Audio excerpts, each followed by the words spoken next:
Hi viewers, this is Mohammad Rashid Manzoor और आज हम बहुत ही इंपॉर्टेंट टॉपिक पे बात करने जा रहे हैं और वो आइल्स के रिलेटेड है। आपको पता है कि पूरे आइल्स के टेस्ट में सबसे ज्यादा जो चैलेंजिंग स्किल है या सबसे ज्यादा जो मुश्किल वर्जन है या मॉड्यूल है वो है रीडिंग। रीडिंग एक ऐसा वर्जन है आइल्स का कि जिसको सॉल्व करते वक्त इवन जो नेटिव इंग्लिश स्पीकर्स हैं वो भी मुश्किल में आ जाते हैं। उन्हें भी लगता है कि this is something that requires a lot of effort. और ऐसा क्यों है, मैं आपको बेसिक रीजन बताता हूं। Basically we are not habitual readers. हमारी जो रीडिंग कॉम्प्रीहेंशन स्किल है वो इतनी आउटस्टैंडिंग नहीं होती because we don't have enough practice. तो सबसे इंपॉर्टेंट चीज ये है कि हम अपनी रीडिंग स्किल को इंप्रूव करें। लेकिन कैसे करें? Of course read read and read. लेकिन जब हम रीडिंग करते हैं तो उसमें हमें तीन तरह के मसाइल दरपेश आते हैं। सबसे पहला मसला, हम वोकैबुलरी पे स्टक हो जाते हैं। कुछ ऐसे डिफिकल्ट वर्ड्स आते हैं कि जिनके मीनिंग्स हमें पता ही नहीं है, हमने वो जिंदगी में ना कभी सुने ना कभी पढ़े, तो हम we are at sea, we are totally confused as to what to do about them.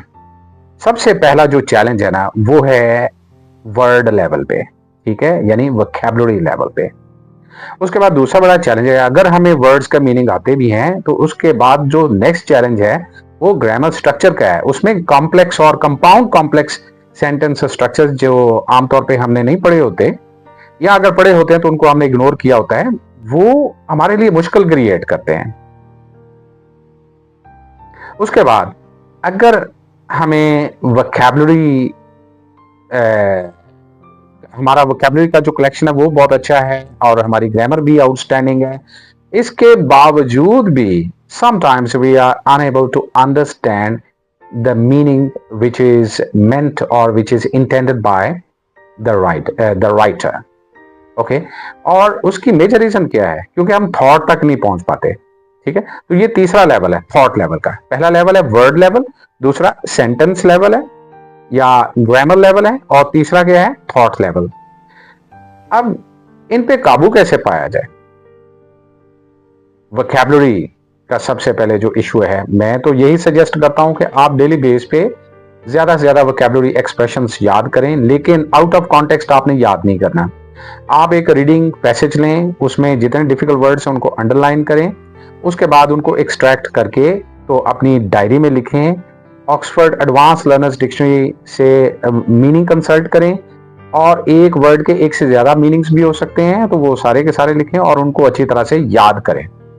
सबसे पहले तो ये आप काम करें, अपनी वोकैबुलरी के लेवल को इंप्रूव करें। ठीक है, उसके बाद भी अगर आपको लगता है कि कोई मुश्किल लफ्ज आ गया है तो फिर उसको कैसे हल करना है? फिर वहां पे आपने यूज करना है एजुकेटेड गैस। एजुकेटेड गैस क्या होता है? इसका मतलब है कि किसी वर्ड के मीनिंग को कॉन्टेक्स्ट में अंडरस्टैंड करना एक खास सिचुएशन में। बिलीव यू मी, ये एक ऐसी जबरदस्त टेक्निक है एजुकेटेड गैस कि जिससे आप तकरीबन ऐसे वर्ड्स के मीनिंग्स को भी जान सकते हैं जो आपने ना कभी सुने ना कभी पढ़े। व्हाई? बिकॉज आपकी जो गैसिंग पावर है वहां पे काम करती है, आपकी एक जो लैंग्वेज की सेंस है वो वहां पे काम करती है। और वो कैसे काम करती है? क्योंकि आपने एक खास कॉन्टेक्स्ट में उसको अंडरस्टैंड किया है।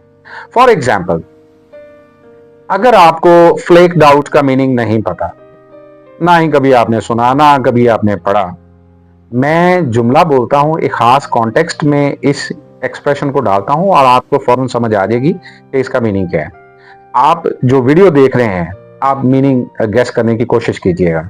For example, after a long journey he was totally flaked out. जी, अब आप मुझे बताएं फ्लेक्ड आउट का मीनिंग क्या है? मेरा ख्याल है कि आप मुझे बता चुके हैं और इसका मीनिंग वही है जो आपने अभी सोचा या अभी मुझे बताया, और वो कौन सा है? टायर्ड या एग्जॉस्टेड, थका होना।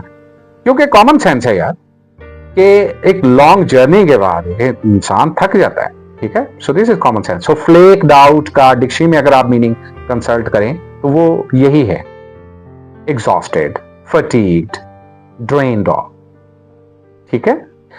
उसके बाद दूसरे नंबर पे आप देखें जो सेकंड लेवल है, ग्रामर लेवल, उसके लिए मैं आपको ये सजेस्ट करूंगा कि आपको ना अपने टेंसेस को रिफ्रेश करने की ज़रूरत है, पैसिव वॉइस को, ठीक है, और डिफरेंट टाइप्स ऑफ सेंटेंसेस उनको रिफ्रेश करने की ज़रूरत है।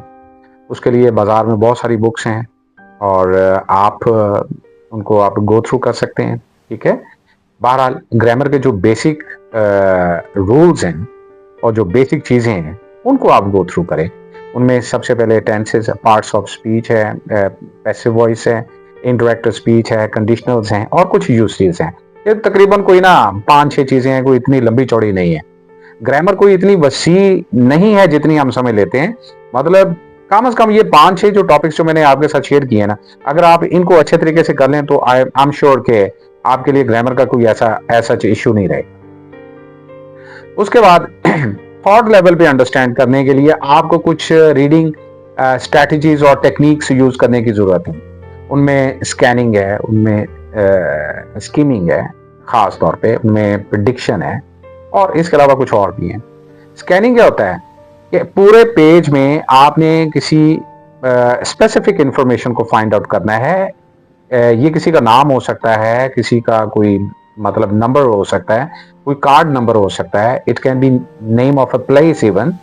तो जब आपने स्कैनिंग स्किल यूज करनी है ना, तो आपने स्पेसिफिक इंफॉर्मेशन के लिए पूरे टेक्स्ट को जल्दी जल्दी देखना है। You have to move your eyes quickly over the text.